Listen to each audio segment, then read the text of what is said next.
Welcome to আর রান্নাঘর। বন্ধুরা, দেখে বুঝতে পারছেন এটা আমি কি করেছি? আরে বন্ধুরা, আমসত্ত্ব, কাঁচা আমের সময় আর কাঁচা আমের রেসিপি হবে না তাই কি হয়? এখন কাঁচা আম অ্যাভেলেবেল, তাই আমার চ্যানেলে প্রতিদিনই কাঁচা আমের কিছু না কিছু রেসিপি পেয়ে যাবেন।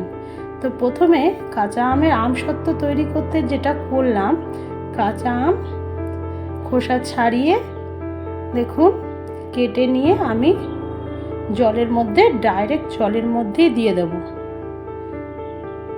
এরকম করে আপনি যেরকম কাটতে পারেন, কোনো অসুবিধা নেই। যেহেতু কাঁচা আমগুলো সেদ্ধ করব, তাই কোনো বাইন্ডিং নেই যে আপনাকে এই লম্বা কাটতে হবে, গোল কাটতে হবে। আপনি যেমন খুশি কেটে নেবেন, একটু ছোট ছোট করে নিলে তাড়াতাড়ি সেদ্ধ হবে। জলের মধ্যে থেকে কাঁচা আম তুলে নিয়ে একটা কড়াই আমি দিয়ে দিয়েছি। তার মধ্যে আমি দিয়ে দিলাম 1 বাটি মতো জল। বেশি জল দেওয়ার দরকার নেই। আর অল্প খানিকটা, প্রায় 1 চামচ মতো ছোট চামচের লবণ দিয়ে আমি এটা সেদ্ধ করতে দেব। সেদ্ধ করার জন্য ঢাকনাটা দিয়ে দিলাম। দেখুন মাঝে মাঝে আমি ঢাকনা খুলে দেখিয়েছি যে সেদ্ধ হয়েছে কিনা। দেখুন কাঁচা আম প্রায় সেদ্ধ হয়ে গেছে, আর একটু হবে। জলটা শুকোক, ততক্ষণ অপেক্ষা করি। দেখুন জলও শুকিয়ে গেছে এবং কাঁচা আমটাও খুব ভালো সেদ্ধ হয়ে গেছে। এবার আমি এরকম গ্রাইন্ডারের সাহায্যে বা আপনারা খুন্তি হাতা যা পাবেন সেটা দিয়ে একটু ম্যাশ করে নেবেন।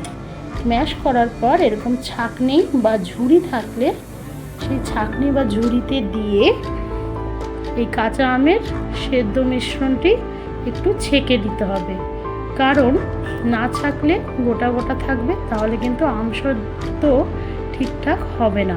দেখুন এইভাবে পাল্পটা বের করে নিতে হবে কাঁচা আমের। বের করে নিয়ে এবার একটা ফ্রাইং প্যানে আমি চিনি নিয়েছি। যদি আম খুব বেশি টক থাকে তাহলে সেই অনুযায়ী আপনারা চিনি নেবেন। আমি 1 বাটি চিনি নিয়েছি। চিনিটাকে ক্যারামাইন করে নিচ্ছি। ক্যারামাইন বলতে এই যে চিনিতে জল না দিয়ে শুধু চিনিটাকে গলিয়ে নিতে হবে। তার জন্য প্রথমে কিন্তু চিনিটা নাড়ার দরকার নেই, যখন গলে যাবে তখন নাড়বেন। এবার আমের এই পাল্পটা দেখুন চিনির মধ্যে আমি দিয়ে দিলাম। যখন চিনিটা গলে গেল, দেখুন এবার শুধু এইরকম নাড়লেই হবে। নাড়তে নাড়তেই বুঝতে পারবেন যে আমসত্ত্বর কালার চলে আসবে। দেখুন এই মোমেন্টে আমি 1/2 চামচেরও অল্প একটু লাল লঙ্কার গুঁড়ো দিলাম। এটা অপশনাল, আপনারা না দিলেও হবে। আমি একটু টক ঝাল মিষ্টি আমসত্ত্ব করার জন্য এইভাবে একটু লঙ্কা দিলাম। দেখুন আস্তে আস্তে দেখুন একদম আমসত্ত্বর কালার চলে এসছে, দেখতেও কত সুন্দর লাগছে।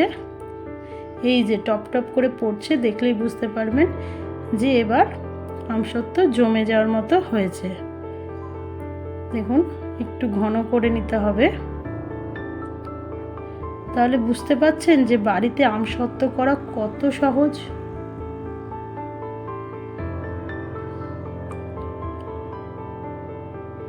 এবার আমি একটা স্টিলের থালায় হাতে একটু সর্ষের তেল বলুন বা সাদা তেল বলুন লাগিয়ে নিলাম। এবার এই আমসত্ত্বর মিশ্রণটি থালাতে ঢেলে দিলাম। এবার এইরকমভাবে একটু